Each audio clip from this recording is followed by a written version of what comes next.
다 함께 합독하시겠습니다. 예수께서 길을 가실 때 날때부터 맹인된 사람을 보신지라. 제자들이 물어 이르되 라삐여, 이 사람이 맹인으로 난 것이 누구의 죄로 인함이니이까? 자기니이까 그의 부모니이까? 예수께서 대답하시되 이 사람이나 그 부모의 죄로 인한 것이 아니라 그에게서 하나님이 하시는 일을 나타내고자 하심이라. 때가 아직 낮음에 나를 보내신 이의 일을 우리가 하여야 하리라. 밤이 오리니 그때는 아무도 일할 수 없느니라. 내가 세상에 있는 동안에는 세상의 빛이로라. 이 말씀을 하시고 땅에 침을 뱉어 진흙을 이겨 그의 눈에 바르시고 이르시되 실로암 못에 가서 씻으라 하시니, 실로암은 번역하면 보냄을 받았다는 뜻이라. 이에 가서 씻고 밝은 눈으로 왔더라. 아멘. 아멘. 네, 말씀 선포 시간입니다. 김사무엘 전도사님 나오셔서 실로암 못에 가서 씻으라라는 제목으로 말씀 전하실 때 많은 은혜 받으시기 바랍니다. 감사합니다. 기도하시겠습니다. 살아계신 하나님, 많고 많은 사람들 중에 우리를 택하여 주시고 하나님 자녀 삼아 주셔서 지금까지 지내오게 하신 은혜에 감사합니다. 죄와 사망과 죽음으로 갈 수밖에 없는 우리들에게 하나님 예수 그리스도를 보내주셔서 그리스도의 보혈로 정결케 하시고 깨끗게 하여 주셔서 하나님의 사람으로서 지금도 있습니다. 이 세상을 살아갈 때에 누가 힘이 되겠습니까? 누가 소망이 되겠습니까? 오늘 다시 한번 그 예수님 꼭 붙잡고 나아갈 수 있도록 은혜 더하여 주시옵소서. 하나님 찬양의 고백처럼 주님만 의지하며 산다고 말하지만은 우리는 세상에 방황하며 또 우리의 생각과 방법으로 살 때도 너무나도 많았습니다. 그때마다 하나님 주님께서 우리를 부르시고 또 그때마다 우리에게 응답을 주셔서 하나님 지금 여기까지 있는 줄 믿습니다. 아버지 하나님, 오늘 그 찬양의 고백처럼 주님만 정말 따라갈 수 있는 제자의 삶을 살아갈 수 있도록 은혜 내려 주시옵소서. 이것이 어찌 인간의 힘으로 되겠습니까? 성령님 은혜 주셔서 함께하여 주시옵소서.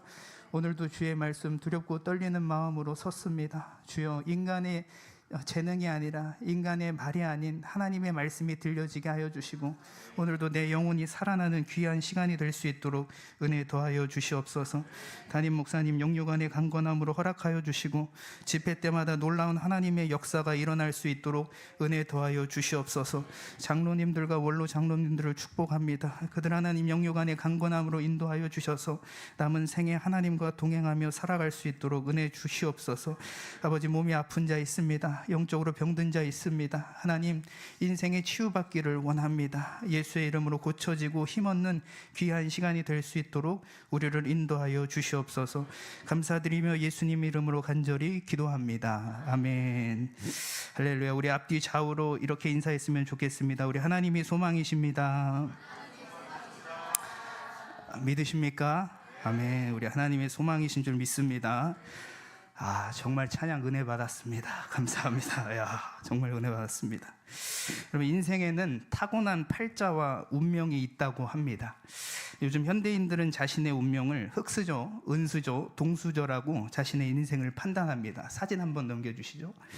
그러니까 20억 정도 있으면 이제 금수저고 또 어느 정도 있으면 은수저, 동수저 이러면서 자신 삶을 이렇게 판단한다고 합니다. 그리고 자기는 흙수저, 이 정도 되면 자신의 삶을 비관하며 자신의 운명을 나는 이런 운명이야 하면서 자신을 비관하며 살아가기도 한다고 합니다. 오늘 여러분 말씀에 보면 태어날 때부터 앞을 보지 못하는 운명의 맹인이 나옵니다. 그리고 하나님은 이 맹인의 인생과 운명과 고난을 바꾸십니다. 여러분, 인생의 운명은 하나님 안에서 바뀌어진 줄로 믿습니다. 인생의 세상에 타고난 팔자와 운명은 있지만 하나님 안에서는 새롭게 되는 줄 믿습니다. 그래서 여러분, 사주팔자 보지 마세요. 여러분, 사주팔자 본다고 달라지는 거 아닙니다. 하나님께서 그 인생을 만나주시고 하나님께서 그 인생을 붙드시면 사주팔자가 아니라 하나님의 인생, 하나님의 나라가 그에게 임하여서 바뀌어지는 줄 믿습니다. 여러분, 때로 우리가 인생을 살아가면서 이유 모를 고통과 고난을 맞게 돼요. 왜 나는 이런 고난을 당해야 돼? 왜 나는 이런 일이 내게 일어나만 했어야 돼? 그때 이런 일이 피했으면 나는 지금도 행복했을 텐데 라면서 그 고난이 때로는 고통스럽고 괴롭습니다. 또 그 고난이 나를 힘겹게 합니다. 그러나 여러분, 하나님 안에서 고난은 고난으로 끝나지 않아요. 고난으로 끝나지 않고 우리를 반드시 회복하고 구원의 길로 인도하십니다. 이따 볼 건데 이거는 하나님의 약속이에요. 그래서 하나님 안에서 여러분, 고난은 고난으로 끝나는 것이 아니라 하나님이 반드시 회복뿐만 아니라 구원의 길로 인도하는 줄 믿습니다. 그래서 오늘 말씀을 통하여서 여러분, 그 나에게 주신 고난과 그 고통이 하나님 안에서 이해되고, 그리고 그 고난 가운데 하나님의 만지심이 여러분들에게 있길 주의 이름으로 축복합니다. 오늘 여러분 말씀에 보면 이유 모를 고난을 겪고 있는 한 맹인이 나옵니다. 1절을 한번 보시겠습니다. 1절 시작. 예수께서 길을 가실 때에 날 때부터 맹인된 사람을 보신지라. 아멘. 여러분, 이 맹인은 1절에 보니까 그냥 맹인이 아니라 어떤 맹인이래요? 태어날 때부터 아무것도 볼 수 없는 상태로 태어났다고 합니다. 사고에 의해서도 아니에요. 성장하면서 안 보이는 것도 아니고 어떨 때부터? 태어나면서부터 그는 아무것도 볼 수 없는 채로 태어났다고 합니다. 맹인의 여러분 운명이 뭔지 아십니까? 한 번도 빛을 보지 못하고 그렇게 살다가 죽어야 하는 운명이에요. 얼마나 여러분 불행한 운명입니까? 한 번도 빛을 보지 못하다가 죽어야 하는 운명이라는 것이에요.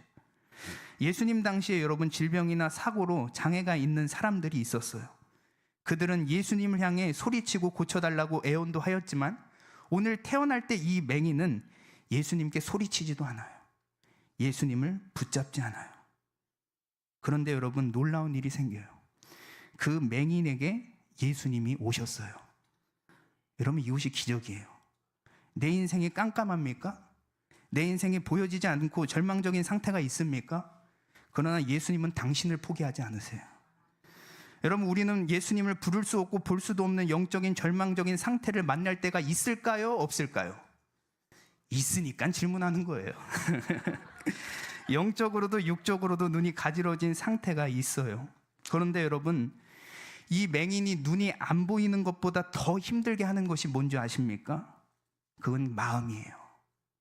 눈보다 더 힘든 게 마음이에요. 그 마음이 어떻게 해요? 나 이제 끝났어. 이제 볼 수 없어. 나 같은 자가 무슨 소망이 있겠어? 하며 살았을 것이에요. 그걸 평생 동안 그러고 살았을 것이에요. 이 맹인은 여러분 육체적으로 뿐만 아니라 영적으로도 캄캄한 인생을 살고 있던 자예요. 그런데 예수님은 예수님을 볼 수도 없고 부를 수 없는 그 육체적으로 마음적으로도 무너진 상태 가운데 1절을 보니까 뭐랬대요? 그 사람을 보셨대요.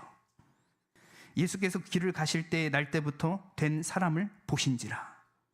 유대 당시 여러분 맹인이란 사람은 조롱과 멸시를 받았어요. 야, 네가 장애가 있는 것은 네 부모 때문일 거야. 네가 그렇게 네 조상들이 죄를 많이 지어서 그럴 거야 하면서 유대인들은 그를 상종도 하지 않았대요. 조롱과 멸시를 받으며 사람들도 거의 그를 가까이 하지 않았어요. 그런데 오늘 놀라운 말씀을 보니까 1절에 예수님이 길을 가실 때 그 맹인을 봤대요. 여러분 우리 하나님의 시선은 건강하고 잘나고 신앙 좋은 사람에게 그 시선이 가는 게 아니에요. 우리 하나님의 시선은 내가 병들었어도, 내가 지금 어두워진 삶 가운데 아무것도 깜깜해 보일 때도 그 시선이 머물고 있다는 것이에요. 여기서 여러분 보셨다란 말은 그냥 눈으로 봤단 말이 아니라 알다, 이해하다라는 의미를 갖고 있어요. 이 말이 뭔지 아십니까? 내가 네 처음부터 살아온 인생 내가 알아. 너 상처 내가 알아. 그 아픔 내가 알아. 보셨다라는 것은 그 모든 것을 알고 계셨다라는 것이에요. 여러분 인생을 제일 잘 아시는 분이 누구실까요? 여러분 우리 가족일까요? 내 자식일까요? 아니에요. 하나님이세요. 우리 부모도 나를 잘 모르더라고. 그리고 나 자신도 나를 못 모르더라고. 왜 웃으세요? 근데 여러분 하나님은 나를 아세요. 그런 말씀이 있어요. 말때 내가 모태에 짓기 전부터 내가 너 알았다. 내가 너를 성별하였고 내가 너를 구별하였다. 이런 하나님이 우리의 아버지시래요. 빛이신 예수님은 그를 아실 뿐만 아니라 보셨다. 이 보셨다란 말은 여러분 더 큰 은혜가 뭐냐면 구원의 계획을 갖고 찾아오셨다라는 것이에요. 여러분, 하나님은 우리에게 찾아오실 때 그냥 야 아프지? 야 너 마음 아프지? 그 정도가 아니라 얘를 어떻게 회복하고 구원할 계획까지 갖고 계신다라는 것이에요. 그러나 지금 문제가 뭡니까? 맹인은 예수님을 만질 수도 없고 볼 수도 없어요. 가까이 계신 예수님을 지금 볼 수도 없고 만질 수도 없어요. 오늘 우리 삶 가운데서 여러분, 고통과 고통으로 인하여서 주님을 주님으로도 부를 수 없는 사람들이 많아요. 주님 앞에 나아갈 수 없는 고난의 상황 가운데서도 여러분 기억하십시오. 우리 주님의 시선은 여러분들에게 머물고 계세요. 우리를 외면하지 않으세요. 여러분, 세상은 그래요. 야, 네가 돈도 있고 좀 명예도 있고 권력이 있어야 내가 너 상대해 줄게. 그게 여러분 세상이에요. 그래서 세상 사람 믿지 말라는 말이 그거예요. 왜? 세상은 너가 있고 없는 거에 따라서 너를 잘해주고 너에게 전화를 하고 너를 만나주지만 우리 하나님은 그걸로 하는 게 아니라 여러분들의 상황과 처지와 상관없이 어떻게 합니까? 여러분들을 바라보고 계신다는 것이에요. 믿어야 할 분은 하나님이세요. 사람은 사랑할 존재지 믿을 존재가 아니에요. 왜 이렇게 여러분 사람에게 마음을 줍니까? 왜 그렇게 사람에게 믿음을 줍니까? 그것 때문에 아프잖아요. 그것 때문에 상처받잖아요. 하나님께서 그런 고난을 통하여서 인생에 사람이 의지를 할 게 아니라 하나님을 의지해야겠구나, 그것을 주신다라는 것이에요. 그래서 여러분, 인생의 회복의 시작은 내가 아니라 하나님이세요. 요한일서 4장 10절은 그래서 이렇게 말합니다. 사랑은 여기 있으니 우리가 하나님을 사랑한 것이 아니요 하나님이 우리를 사랑하사 우리 죄를 속하기 위하여 화목제물로 그 아들을 보내셨습니다. 구원의 시작이 하나님으로부터 시작해요. 그래서 여러분, 힘들고 어려울 때 나를 돌아오지 마세요. 여러분들에게 그 감당할 수 힘과 노력이 없다니까요. 여러분들을 일으키시고 구원하실 분은 하나님이세요. 그래서 눈을 들어 하늘 보라, 눈을 보러 주님을 보라, 이런 찬양이 있는 이유는 인생 누구에게나 그 이기지 못하는 힘과 노력은 없지만 그러나 하나님께 소망이 있기 때문이라는 것이. 눈을 들어 주님을 바라보길 주의 이름으로 축복합니다. 맹인은 근데 주님을 못 봐요. 근데 주님은 그를 보십니다. 그때 제자들이 예수님께 맹인에 대해서 이렇게 묻습니다. 2절을 한번 읽어봅시다. 2절 시작.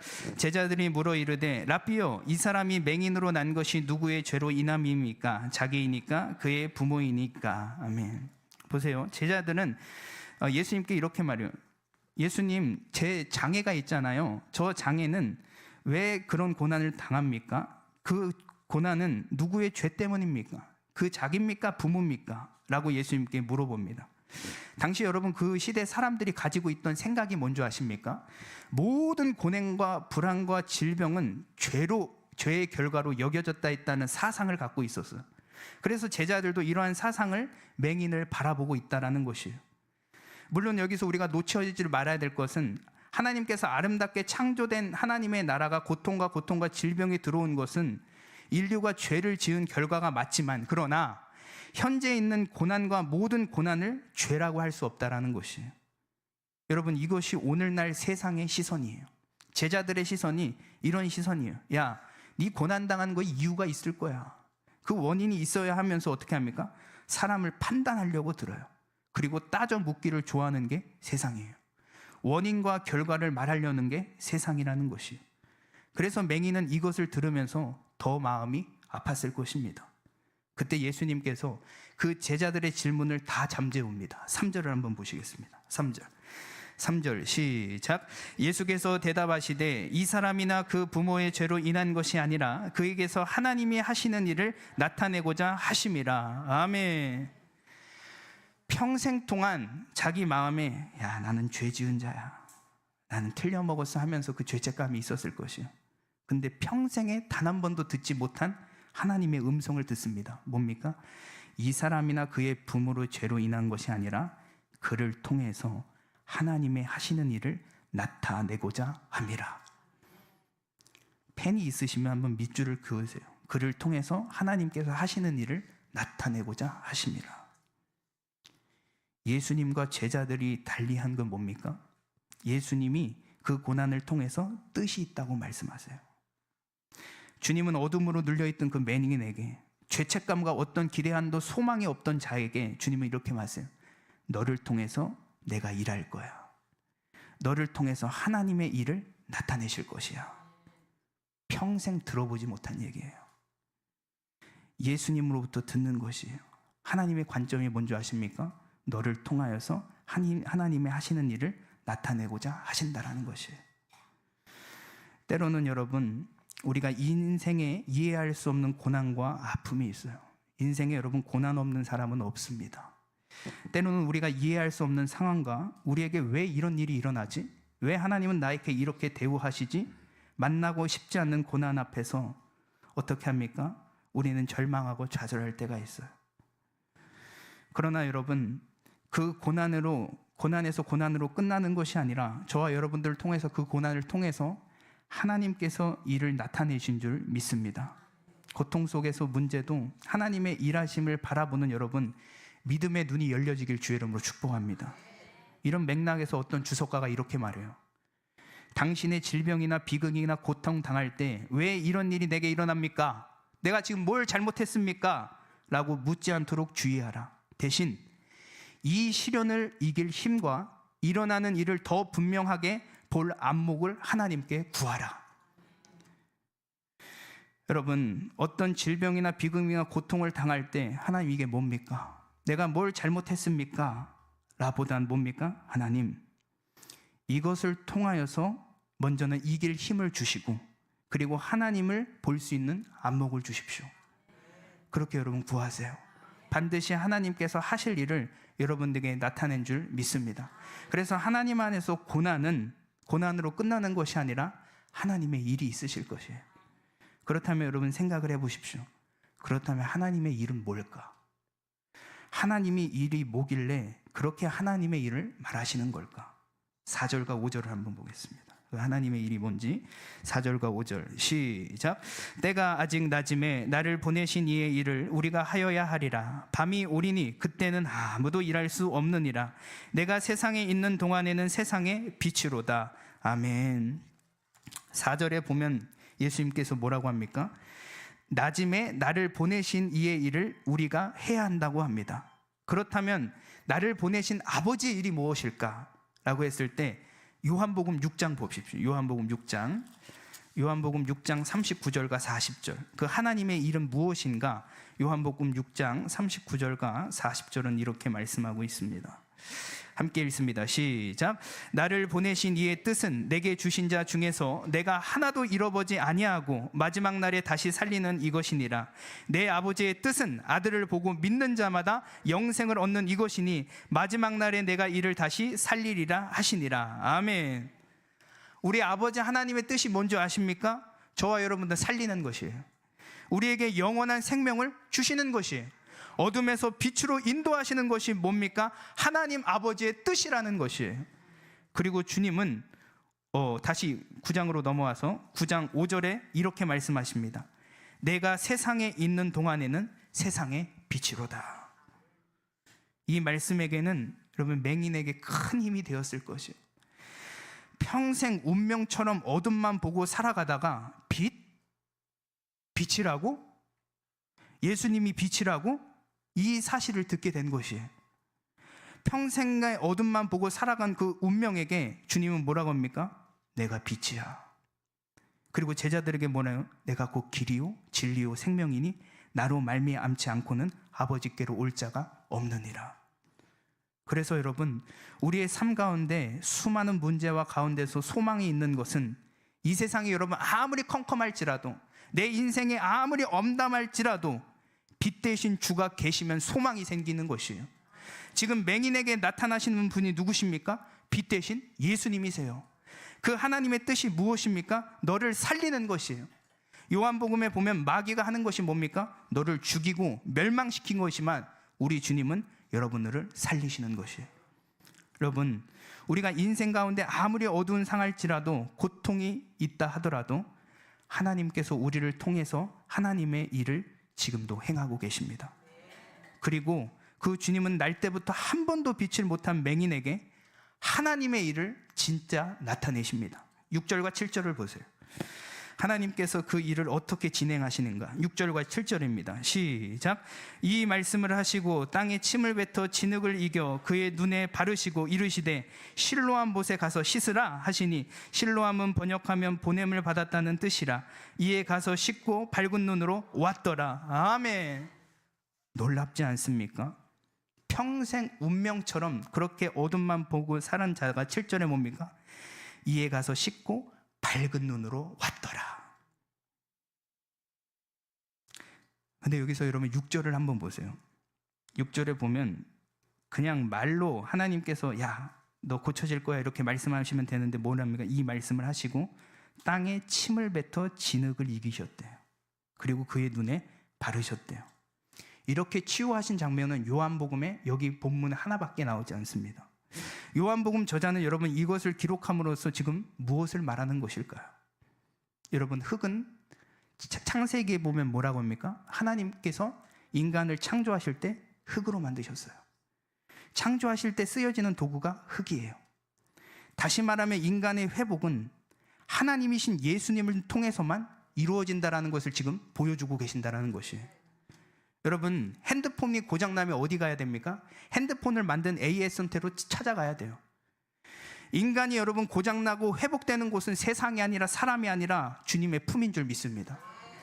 인간이 여러분 회복되는 곳 다른 곳 아닙니다. 여러분, 사람들이 회복 힐링 하지만 취미 생활도 힐링 해봐도 왜 집에 하면 공허하고 허전할까? 진짜 힐링이 아니기 때문이에요.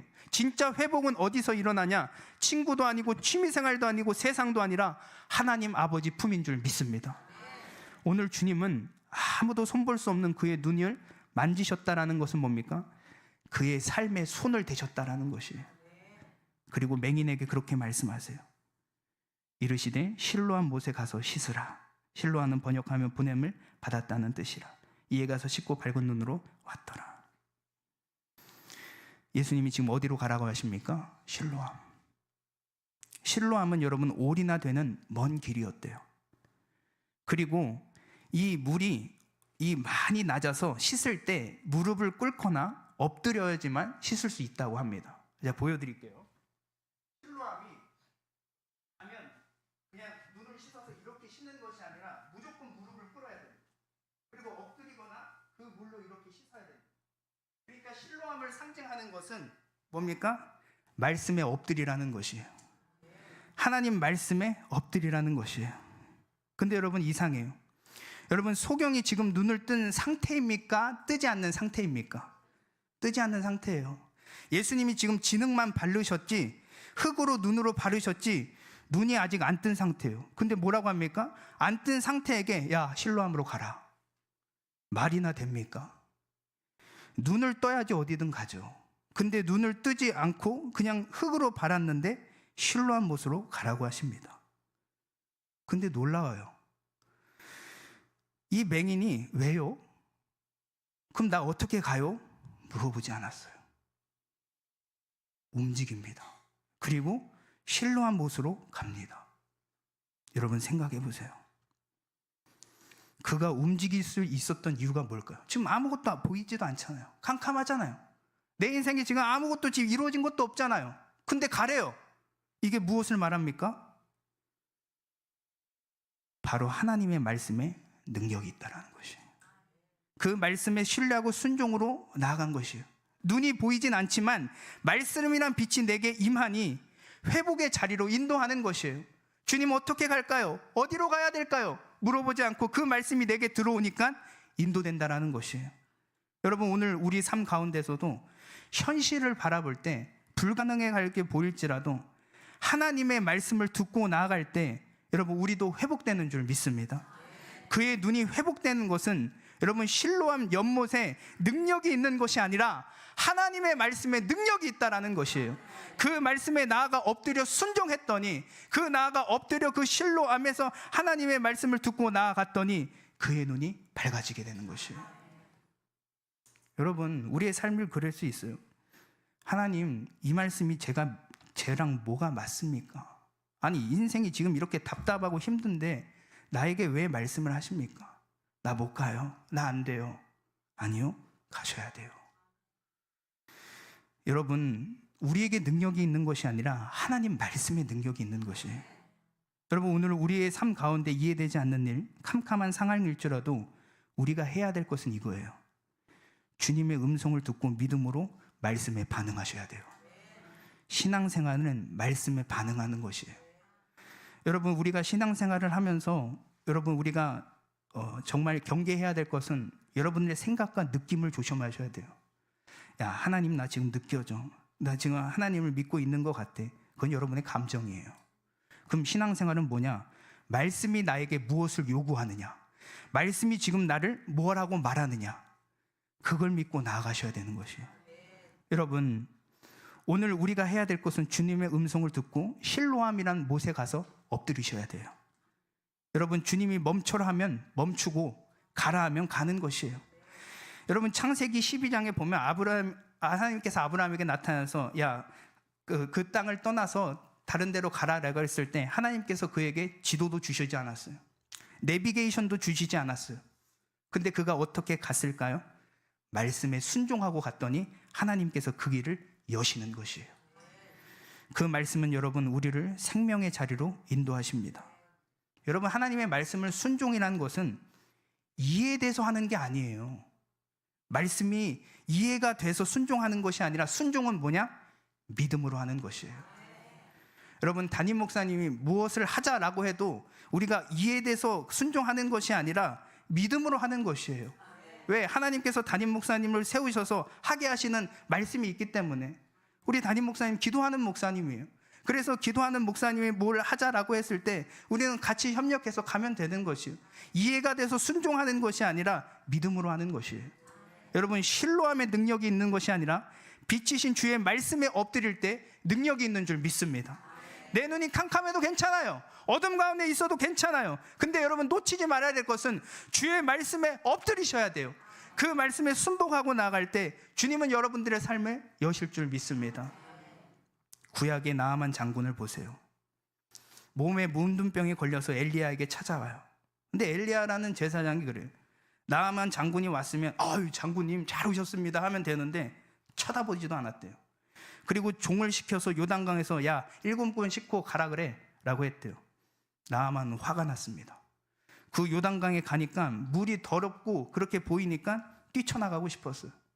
근데 그때 종이 뭐라는 줄 아십니까? 나아만 장군님, 지금 가면 또 그렇게 고생하는데 어떻게 하겠습니다. 설득하고 그리고 자신의 생각과 방법을 꺾고 말씀 앞에 엎드릴 때 어떻게 합니까? 요단강에서 깨끗하게 되어집니다. 여러분, 10명의 문둥병 환자를 보세요. 예수님께서 10명의 문둥병 환자에게 야, 너네 가서 제사장에게 네 몸을 보이라 이렇게 말씀하세요. 근데 여러분, 제사장에게 몸을 보인다라는 것은 지금 내 문둥병이 깨끗해진 사람만 보여요. 그 제사장에게 갈 수 있어요. 근데 지금 몸이 문둥병 환자인데 지금 예수님의 말씀은 지금 나는 깨끗해지지도 않았는데 예수님의 말씀은 야, 네 제사장에게 가. 그러면 이제 깨끗하게 보일 거야. 이렇게 말씀하시는데 뭐라고 합니까? 그들이 진짜 그 말씀에 순종하고 나아갔더니 제사장 앞에서 그 길 가는 도중에 몸이 깨끗함을 받게 되는 것이에요. 여러분, 우리의 인생 가운데 이해되지 않는 하나님의 말씀과 하나님의 일하심이 있어요. 여러분, 그 문제와 어려움이 고난이 있더라도 말씀 앞에 반응하시길 주 이름으로 축복합니다. 실로함은 뭡니까? 보냄을 받았다라는 의미입니다. 이 땅에 하나님의 보내심을 받은 자가 누구십니까? 예수님. 실로함은 그래서 예수님을 상징해요. 그래서 우리는 하나님의 일은 뭡니까? 예수님께 나아가기 위함이라는 것이에요. 왜? 예수님이 유일한 구원이요 생명이심을 알게 하기 위함이었다라는 것이에요. 여러분, 실로함이신 예수님 앞에 여러분들의 죄의 문제를 씻으십시오. 실로함 가서 예수님 앞에 여러분들의 아픔을 씻으십시오. 그리고 여러분 보이지 않는 그 캄캄한 어두움을 예수님 앞에 씻으십시오. 그럴 때 저와 여러분들에게 회복이 있길 주의 이름으로 축복합니다. 영원한 생명 가운데 살아가게 될 줄로 믿습니다. 실로함이란 연못, 나에게 주신 그 예수 그리스도, 그분 앞에 나아가는 것이 우리의 일이라는 것이에요. 왜? 예수님을 만날 때 진정한 안식이 있기 때문에. 여러분, 광야 이스라엘 백성을 한번 생각해 보세요. 그렇게 고집이 세요. 하나님, 왜 데리고 와갖고 왜 이 세상에서 나는 이렇게 애굽에 있는 것도 못 먹고 나를 이렇게 힘들게 합니까? 불평과 불만을 계속해요. 그리고 하나님을 원망하고 대적하는 이스라엘을 왜 하나님께서는 그걸 참고 또 참고 끝까지 이스라엘을 인도하신 이유가 무엇이었을까요? 신명기 8장 2절은 이렇게 말씀하십니다. 그들이 고난 가운데 광야에 던져진 이유를 신명기 8장 2절은 이렇게 말씀합니다. PPT 한번 넘겨주세요. 네, 같이 한번 읽겠습니다. 그들이 왜 광야 생활을 했어야 하는지 신명기 8장 2절, 그 하나님의 마음입니다. 시작. 내 하나님 여호와께서 이 40년 동안 내게 광야길을 걷게 하신 것을 기억하라. 이는 너를 낮추시며 너를 시험하사 내 마음이 어떠한지 그 명령을 지키는지 지키지 않는지 알려 하심이라. 너를 낮추시며 너를 줄이게 하시며 또 너도 알지 못하며 내 제사장들도 알지 못하던 만나를 내게 먹이신 것은 사람이 떡으로만 사는 것이 아니요 여호와의 입에서 나오는 모든 말씀으로 사는 줄을 내가 알게 하려 하심이라. 내 조상들도 알지 못하던 만나를 광야에서 내게 먹이셨나니 이는 다 너를 낮추시며 너를 시험하사 마침내 내게 복을 주려 하심이었느니라. 여러분, 하나님께서 왜 광야에 두신지 아세요? 너를 낮추시기 위해서. 그러고 뭡니까? 사람이 떡으로만 사는 것이 아니라 여호와의 입에서 나오는 모든 말씀으로 사는 줄 알미라. 딱 하나예요. 우리에게 왜 고난을 허락하실까? 왜 말도 안 되는 그런 고난이 우리에게 왔을까? 하나님의 하나님 되심을 알게 하시고 진정한 안식을 주시기 위해서요. 여러분, 제가 성지순례 갔을 때 광야를 봤어요. 광야의 땅을 계속 보니까 지겹더라고요. 근데 그 광야 땅을 계속 볼 때 한 이미지가 아직도 잊혀지지가 않아요. 그건 뭔지 아십니까? 어떤 이미지가 하나 그려지는데 리어카에 많은 사람들이 타고 있습니다. 근데 그 리어카에 힘겹게 누가 끌고 가고 있어요. 그게 하나님이시더라고요. 리어카 뒤에서 하는 것이 뭔지 아십니까? 불평불만하고 있어요. 왜 이 광야를 지나야 돼? 왜 하면서 불평불만. 근데 그 리어카를 힘겹게 끌고 계신 분이 하나님이시더라고요. 여러분, 그 이스라엘 백성 말 안 들으면 그냥 거기서 버려도 돼요. 근데 왜 이렇게 끌고 가시고 그와 함께하게 주시기 원하셨을까? 그들 사랑하시기 때문이에요. 그리고 그 광야를 지나서 낮추시며 정말 하나님이 되심을 알게 하시기 위했다라는 것이에요. 그리고 이스라엘 백성들이 이제 가나안 땅에 들어가기 전에 하나님께서 이런 당부를 하세요. 신명기 8장 14절입니다. 다음 PPT. 네, 한번 읽겠습니다. 시작.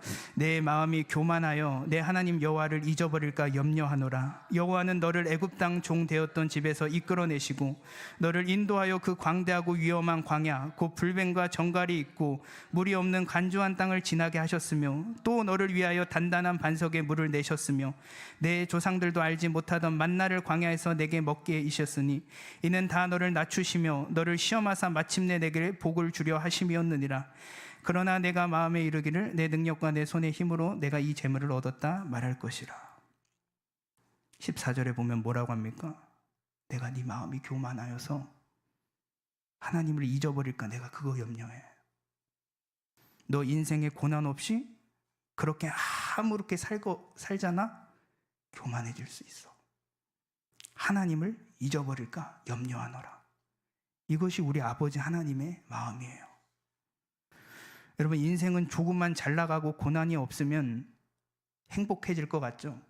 그것만 지나면 괜찮아질 것 같죠? 기억하세요. 인간은 쉽게 교만해져요. 높은 자리에 올라가면 올라갈수록 겸손해지는 것이 아니라 사람을 이용하려고 그래요. 그리고 하나님 자리에 자신을 갖다 놔요. 여러분, 왜 고난을 주셨을까? 하나님이 그거예요. 나 너와 함께 하고 싶어. 나 너와 함께 하고 싶어. 여러분, 고난이 있기 때문에 예수님 더 찾는 건 아닙니까?